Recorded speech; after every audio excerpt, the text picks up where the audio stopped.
all things baking.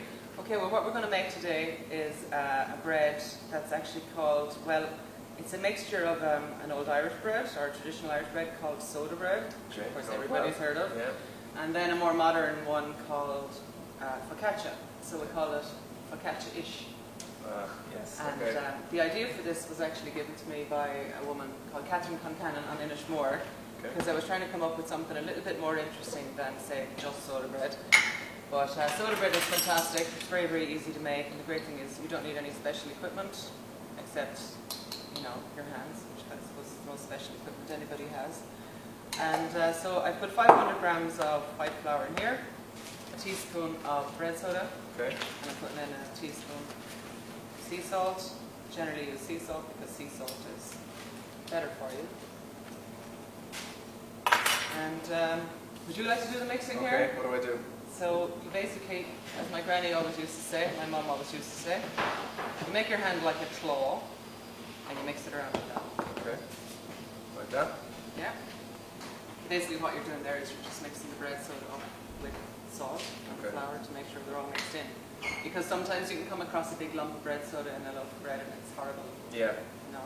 So we need 300 milliliters, give or take, buttermilk. Do I keep mixing? So yeah, I'm going to pour this in. Now, you're a claw. Okay. So, be the claw. Maybe a bit more. It's harder, right? Huh? It gets harder, does it? It does a bit, but then maybe I should need to put in a little bit more. The great thing about soda bread is, you know, if it's a bit too wet, you can always add a little bit more flour. But you got a big sticky hand now. We're going to have the loaf. So All right, just do this. Yeah. All right. Okay. Yeah. Keep going. It's just food. Well, what we're going to do is put in all the other bits. So I've got a very Irish ingredient here, the old sun-dried tomato. Oh yeah, okay. Yeah, so I've got about 100 grams of these, and they're already sort of chopped up. So there. Once that comes together, you see, the trick with soda bread is you don't want to handle it a lot. Okay. And the bread soda reacts with the buttermilk, and that's what gives you the rise. And it's important to get it into the oven pretty quickly. And so do you kind of judge it yourself as you go in terms of if it's too dry or too wet? Yeah, I mean, they do generally say it's not an exact science, and bread baking is really something that you learn, you know, by feel and by practice.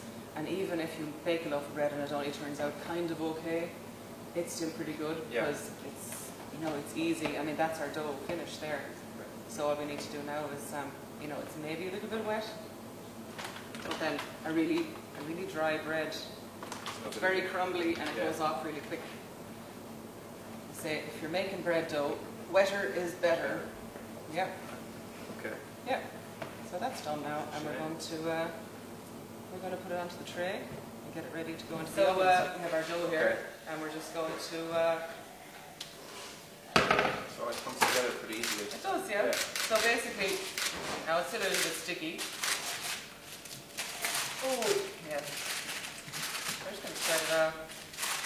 That's it. That's pretty much it. Okay. And I'll get you to do the other bits because my hands are sticky. Now, what's in a focaccia that we haven't put in this yet is usually olive oil. Okay. Now, if it was a different kind of a dough, you can make holes easier with your fingers. Rosemary, okay. Yeah.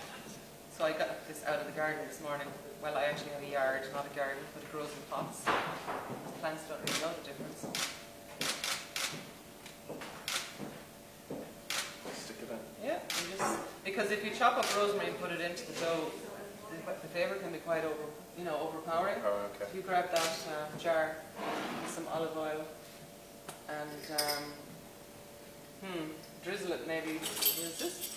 Okay. Just drizzle it over. How much? Now you can be pretty generous because then when it bakes and it soaks into it, Just drizzle it everywhere really. It doesn't. Not enough more. I'd say another bit. Yeah. A decent bit. Yeah, then if you had a bottle of it, you could just drizzle it over Jamie Oliver style, pretty loosely. Yeah, and then you open up this and give it a good sprinkling then of sea salt. This is what? I know you don't need to just use your hand. Okay. Yeah. Enough? And I would find, just sprinkle it over. Wherever I would be, you know, in the country, whatever local ingredients they have, that's the stuff that I like to bake with. Yeah. So as you get somewhere, find out what buzz is known for. Is it black pudding? Is it seaweed? Is it something else? And just take those ingredients. Then that's what makes baking, exciting. Yeah. Okay. So yeah, we have this ready to go into the oven now, and we need to bake it at 200 degrees or 180 if you have a fan oven for 30 to 40 minutes, and basically just keep an eye on it. You want a nice golden crust. And when the lovely smell of baking bread fills up the kitchen, and we can put the kettle on. Good to go. Yeah, so it's looking good. You did a great job. Thank you very much. Yes, You did an amazing job. Yeah, that's very fantastic. much. Yeah, given that good. you never made bread before. See, it just shows that. Did you find it easy? I did find it easy, and it's kind of fun in a kind of, for a man. It's not technical, which is good. It seems to be kind of, you can have a bit of crack with it. Mix it around. It's not because like men can't handle technical. Well, when it's stuff very at all. specific and you have to do this exactly at this time and that exactly at that Yeah. time, I just kind of get bored of it then. Yeah. This is a bit more kind of fun. Excellent. Because I think sometimes what men like about bread baking is actually that it's quite sciencey, but soda breads are very easy. Yeah. They're designed to just go, God, someone's coming to the house and Yeah. there's no bread, there's nothing to give them, and can throw this together really quickly.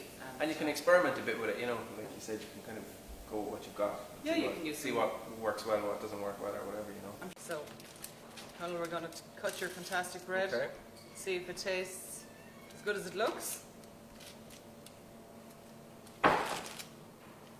They say the way to a man's heart is to his stomach, but I actually think a woman is far more impressed by having something cooked for her. Inevitably ending up with the cooking duties. So, but then you cook this. So, right. And there's a little bit of olive oil there if you want to.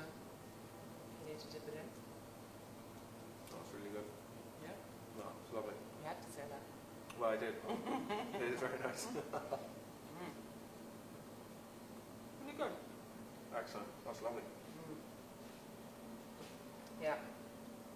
It's lovely to cut it up into squares, put it in the basket, and it's very impressive. It's a nice thing to be part of a buffet. Or if you go to somebody's house and people are asked to bring something, you can bring this and put your little bowl of olive oil in the middle. People are very impressed by bread baking.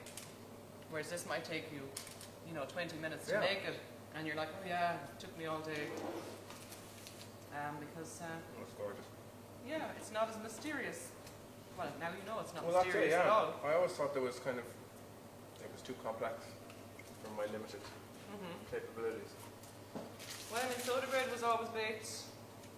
My mum used to make soda bread, I'd say, every single day. Well, and we would only eat it. We were so spoiled because she's such a good baker. We'd only eat it while it was warm. Yeah. Once it went cold, no. Yeah. Yeah, spoiled rotten. Lucky us. But, yeah, this just makes it a little bit more modern, I suppose. And if you want, you could very easily make this very same thing with white spelt flour. You could even use a gluten-free flour because it isn't a bread that needs to have a high rise on it. Yeah. So because it's a bit more like a scone. God, it is actually really tasty. It is actually really nice. So